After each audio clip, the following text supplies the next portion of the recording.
Assalamualaikum warahmatullahi wabarakatuh. Perkenalkan, nama saya Usta Nawawi, nomor 33, kelas 12 IPS 4. Di sini saya akan mempelajari materi PPKN tentang dinamika persatuan dan kesatuan bangsa.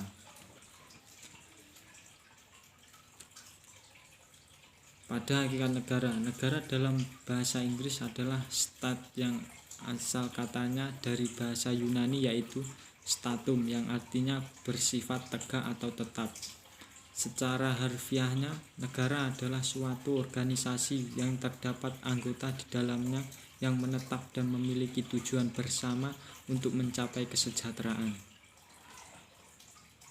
Bahasa Sanskerta juga mengenal adanya negara yang mereka kenal sebagai nagari, yang merupakan sebuah wilayah atau diartikan juga sebagai penguasa.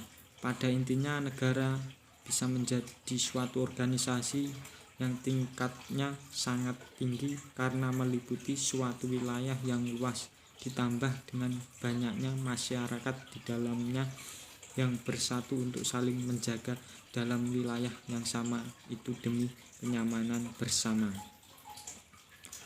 Untuk dikatakan sebagai negara, maka wilayah itu harus memiliki semua unsur berikut. 1. Rakyat. Rakyat adalah sekumpulan manusia yang mendiami suatu wilayah tertentu. Rakyat merupakan suatu terpenting dalam negara karena rakyatlah yang pertama kali berkehendak membentuk negara. Rakyat dalam suatu negara dapat dibedakan menjadi dua. Yang pertama, penduduk dan bukan penduduk. Penduduk adalah mereka yang telah memenuhi syarat-syarat tertentu yang ditetapkan undang-undang dan bertujuan menetap di dalam wilayah negara tertentu.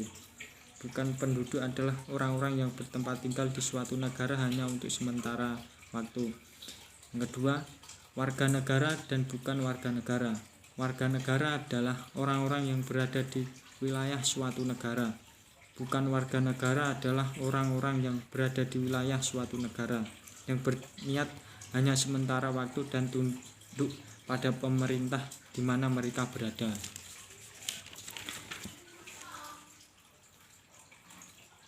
Yang kedua, wilayah. Wilayah merupakan tempat berlindung bagi rakyat sekaligus tempat bagi pemerintah untuk mengorganisasi atau menyelenggarakan pemerintahan. Wilayah mencakupi wilayah daratan, lautan, udara,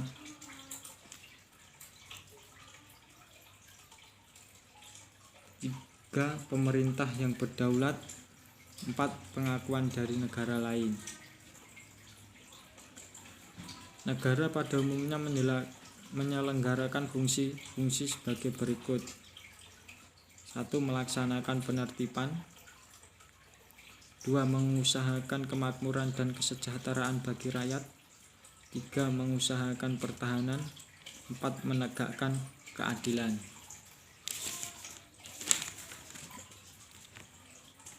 Yang kedua, bentuk negara. Dalam perjalanan ada beberapa macam bentuk negara yang digunakan oleh setiap negara untuk dapat menjalankan negaranya dengan baik sesuai dengan bentuk negaranya. Negara kesatuan sering juga disebut dengan negara unitaris. Unitaris merupakan negara tunggal, satu negara yang monosentris, berpusat satu,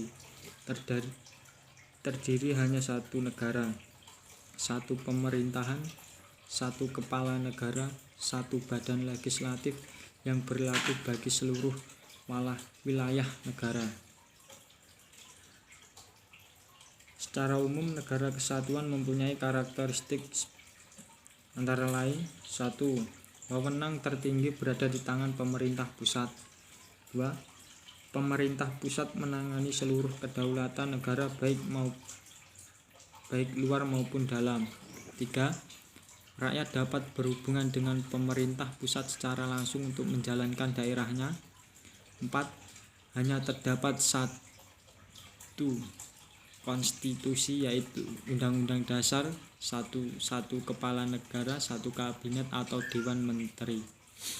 5. Negara hanya memiliki satu kebijakan yang berkaitan dengan permasalahan ekonomi, politik, sosial, budaya, dan pertahanan keamanan.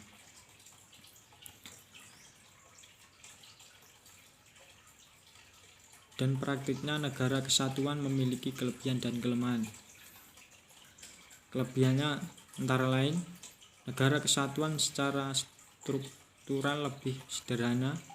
2. Bagi negara Indonesia yang tingkat pendidikannya masyarakat relatif belum merata, apabila terdapat kekurangan tenaga ahli dalam bidang pemerintah, maka kekurangan tenaga ahli disebut dapat disiapkan oleh pemerintah pusat.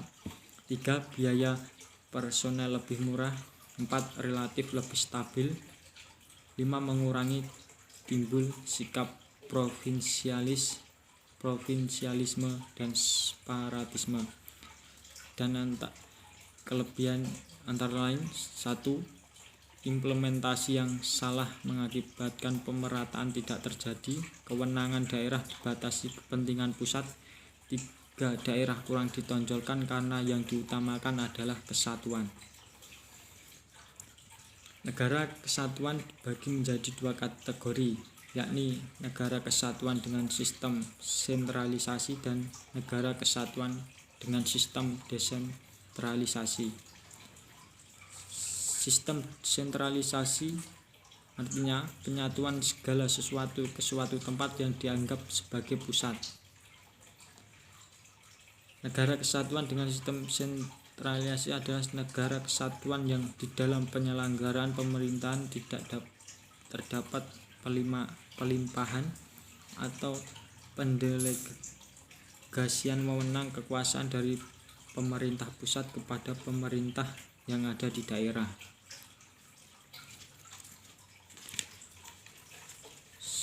Sedangkan sistem desentralisasi yang artinya penyerahan urusan pemerintah di atasnya kepada pemerintah di bawah menjadi urusan rumah tangganya.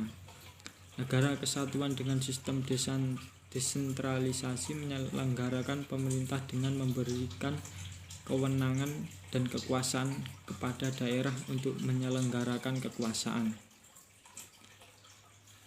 Adapun keuntungan dalam menerapkan sistem desentralisasi: yang pertama, pembangunan daerah akan berkembang sesuai dengan ciri khas daerah itu sendiri. Yang kedua, peraturan dan kebijakan di daerah sesuai dengan kebutuhan dan kondisi daerah itu sendiri. Yang ketiga, tidak bertumpuknya pekerjaan pemerintah pusat. Yang keempat, partisipasi dan tanggung jawab masyarakat terhadap daerahnya. 5. Penghematan biaya. Cukup sekian dari saya. Bila ada salah kata, mohon maaf. Assalamualaikum warahmatullahi wabarakatuh.